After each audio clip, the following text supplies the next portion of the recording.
"Hi, you're on the Reddit Confessions channel." She didn't blink when she said it. No hesitation. No trembling lip. Just a forkful of salad, a sip of wine, and then the words, "Let's keep it simple, one night a month. That's all I can offer." I didn't respond right away. I just stared at the space between us. A half-cleared dinner table with more distance than any flight could cover. The silence wasn't new. What was new was how easily she could weaponize it. She was already checking her phone by the time I found my voice. "You mean, physically?" I asked like I needed clarification. She nodded, still scrolling. "Emotionally, too. No pressure. No drama. You live your life. I live mine. We reconnect once a month. Like a scheduled maintenance check." I remember thinking, this couldn't be real. But it was. That's how she wanted to save our marriage, by turning it into a punch card. So I said okay. I don't know why I said it. Maybe because I didn't want to seem weak. Or maybe because I was already used to her leaving me behind emotionally. This just made it official. The next morning I was gone. No goodbye. No long talk. No angry exit. I didn't even slam the door. I just left a sticky note on the mirror. One night a month. Got it. I moved into a tiny basement studio behind a closed-down laundromat. It smelled like damp concrete and regret. But it was mine. And true to her request, I came back home on the 17th of every month. Right at 7 p.m. Month 1, she was polite. Month 2, she seemed surprised. Month 3, she looked nervous. Because she didn't expect me to actually do it. She thought I'd beg. That I'd fight for her. That I'd push back and prove I still loved her. But I didn't. I just became what she asked for. A guest in my own marriage. What she didn't realize was that kind of silence. It starts to echo. It starts to reveal things. And one night it revealed everything. The weirdest part of it all wasn't the silence. It was how quickly I adapted to it. My first night away, I sat on a fold-out chair in that damp studio, staring at a blank wall, half waiting for her to call and say she didn't mean it. She didn't. The second night, I bought a used coffee maker and realized I didn't know how she liked her coffee anymore. Third night, I slept through my alarm and didn't even feel guilty. And by the fourth, I stopped checking her social media altogether. I stuck to her arrangement like it was law. On the 17th of each month, I'd ring the bell, holding a bag of groceries or some small gift. Nothing dramatic. I never stayed the night unless she insisted. And when I left the next morning, I never asked questions. Never hinted at the obvious. Never confronted her about the things she was sure I hadn't noticed. Like the toothbrush that changed colors in our shared bathroom. Or the music playlists that had unfamiliar names like Late Night Chill Fire. Or the male cologne that lingered faintly on the bedsheets in a house I was supposedly still welcome in. Camille had assumed I'd keep trying to win her back, to unravel whatever fantasy she was chasing. But she didn't expect me to play her game, and to play it better than she did. I wasn't passive. I was documenting, observing, taking notes. By the 5th month, she had started texting me midweek with things like, "Do you still want to come this month?" Or, "We don't have to do anything if you're busy." The tone had changed. It was no longer confident. It was cautious. And that's when I knew something had shifted. One night, she tried to laugh like old times. Made that little sideways smirk she used to pull when she wanted to pretend things were fine. But her eyes didn't match. They darted to her phone. Then the door. Then back to me. So I decided to test something. On the 6th month, I came a day early, the 16th. I didn't ring the bell. I waited across the street in my car, watching the house. At 6:52 p.m., a man I didn't recognize stepped onto the porch with a bottle of wine. He didn't knock. He used a key. He had a key. My chest didn't explode. My hands didn't shake. I just sat there and watched as she opened the door and kissed him like she'd been doing it forever. She laughed, the way she used to laugh with me, and pulled him inside. I didn't storm in. I didn't call. I didn't text. I drove back to my studio and stared at the ceiling until sunrise. Then, at 6:58 p.m. on the 17th, I showed up like nothing had happened. With flowers. With calm. With precision. She answered the door in panic. Her hair was damp, her mascara smudged. "You're early," she muttered, even though I wasn't. Not by her rules. "I'm right on time," I said, stepping inside. The house smelled like new cologne. The sink held 2 plates, both still warm. Her hands were shaking as she poured me a glass of wine. And for the first time, she was the one sitting in silence. She didn't realize it yet, but the rules had changed. She just hadn't been told. The tension in the air that evening was so thick I could have carved it with the butter knife she laid next to my plate. Camille was visibly unraveling, trying to pretend like everything was normal while her eyes betrayed her completely. Her hands kept adjusting the tablecloth, then the silverware, then the sleeves of her sweater, anything to avoid holding eye contact with me for more than a second or two. I sat there quietly, just watching. I didn't confront her. I didn't ask where the other man was. I didn't mention that I saw him enter the house the night before, that I saw her kiss him, that I saw the way she grinned when she thought no one else was watching. She kept talking, surface-level chatter about how work had been busy, how her sister was thinking of moving, how the weather had turned, how I looked thinner. I nodded, responding with short, neutral phrases, careful not to let anything slip. I didn't want to fight. I wanted information. I wanted truth, and I knew she wouldn't hand it to me unless she thought I wasn't hunting for it. Halfway through dinner, her phone buzzed. She ignored it. Then it buzzed again. She flipped it face down and forced a smile, but her hand hovered near it like it might explode. "Spam," she said too quickly. "They keep calling about our mortgage. We rent." I took a bite of chicken. It was overcooked, dry, probably rushed. I noticed an extra glass tucked behind the sink, rinsed but not put away. A wine bottle already opened.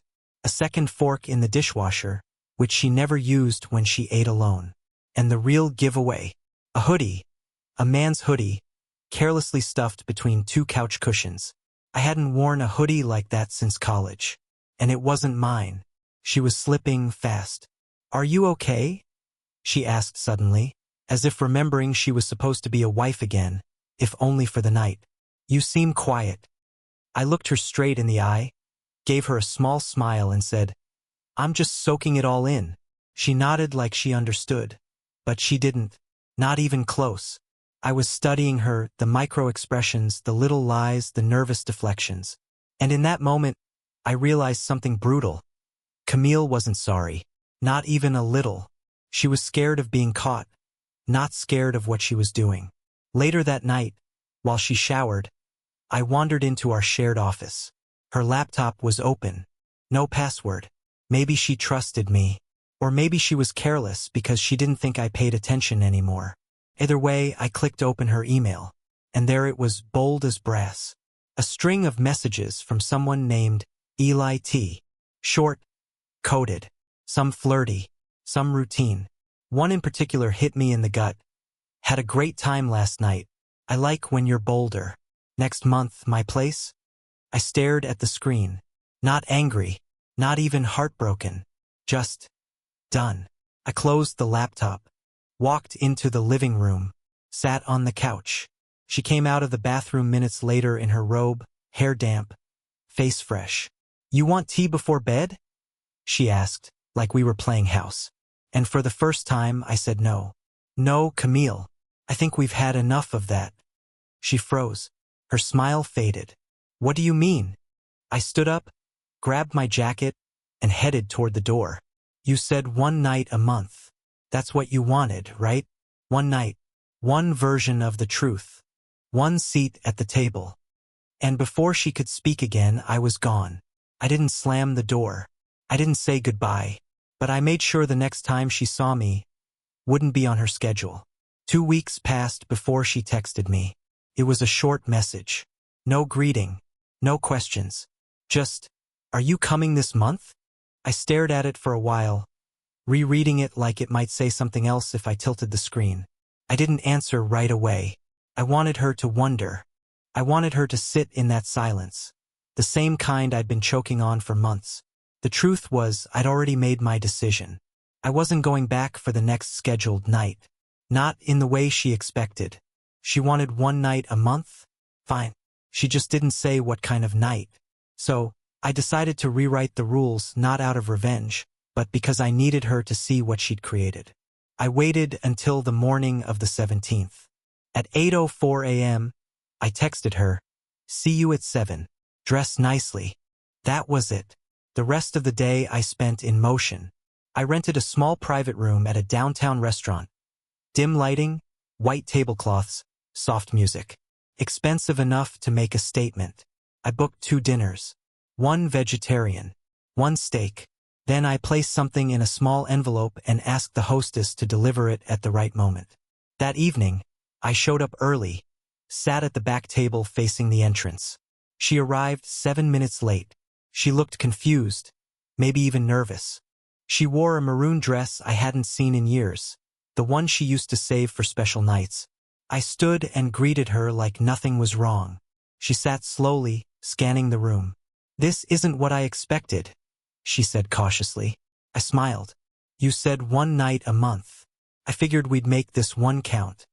She gave a forced laugh, the kind you offer a coworker when a joke falls flat.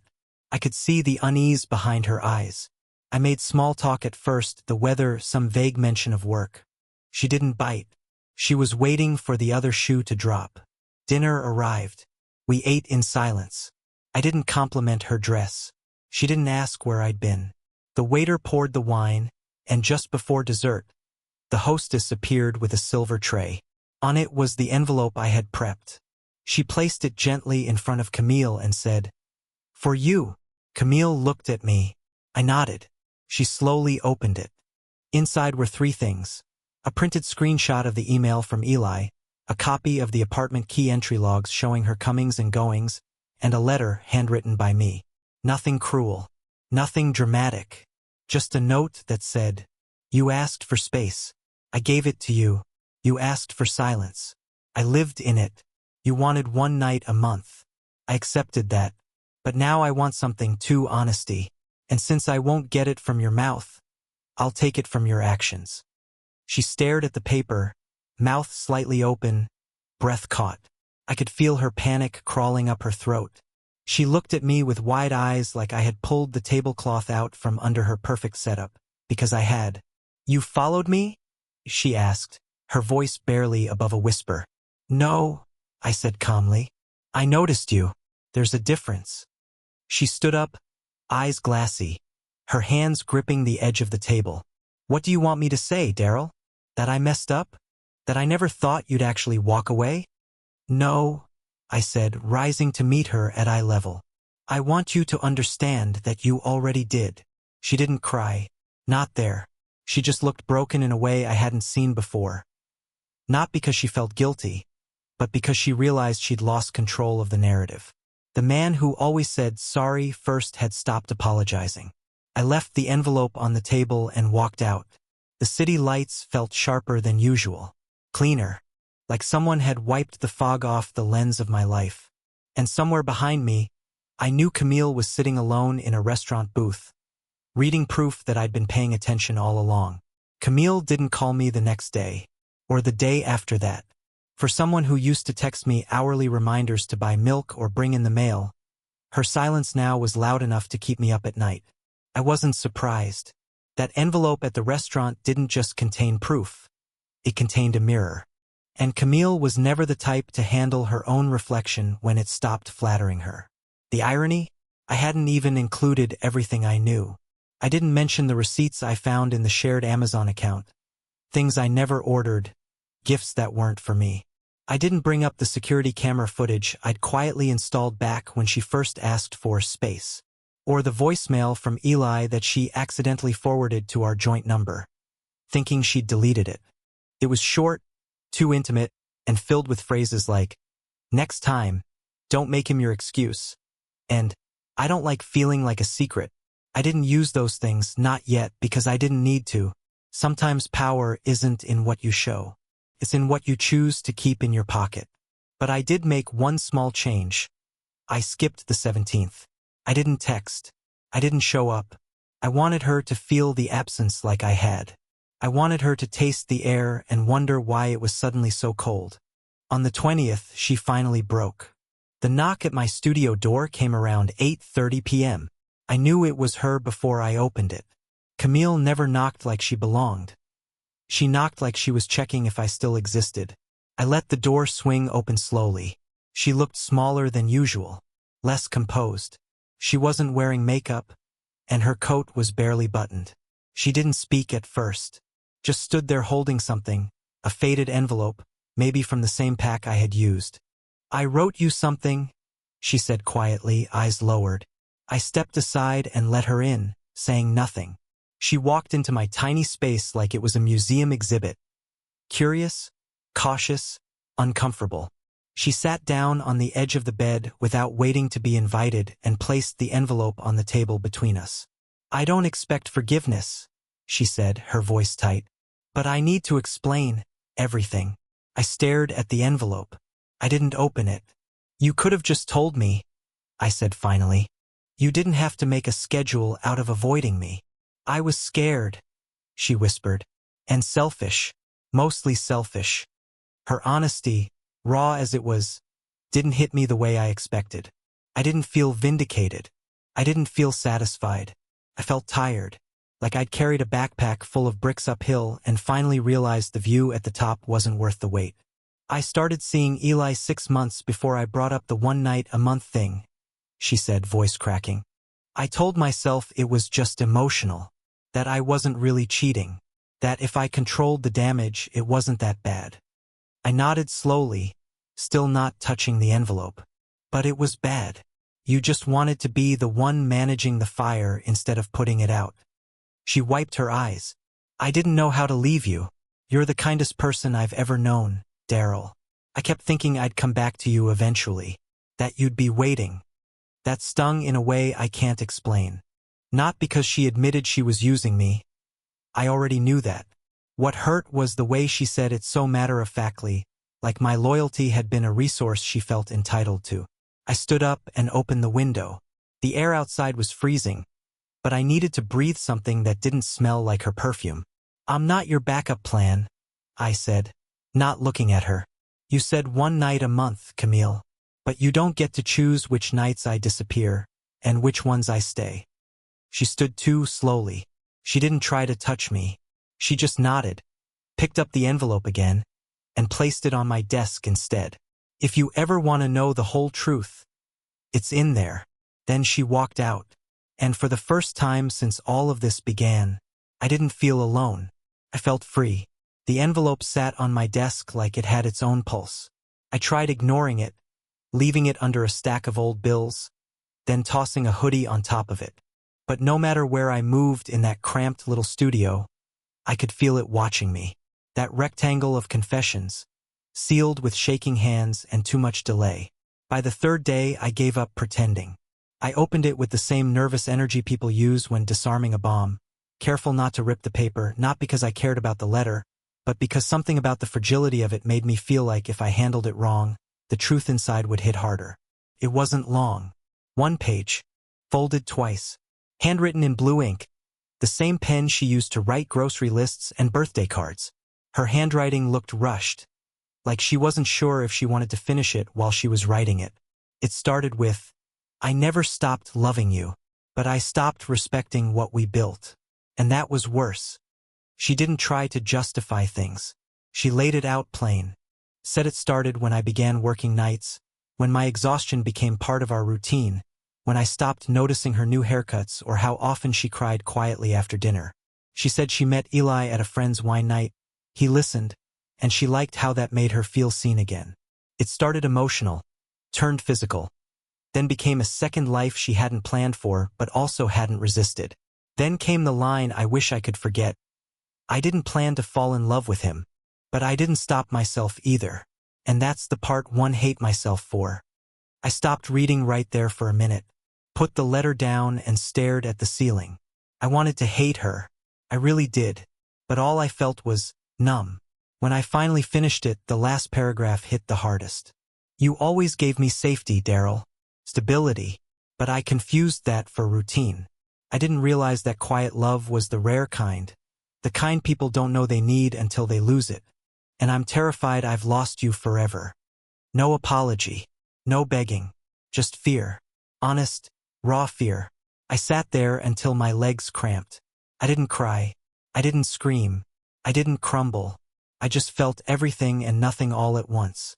Like I was living underwater, and every movement was too slow to matter.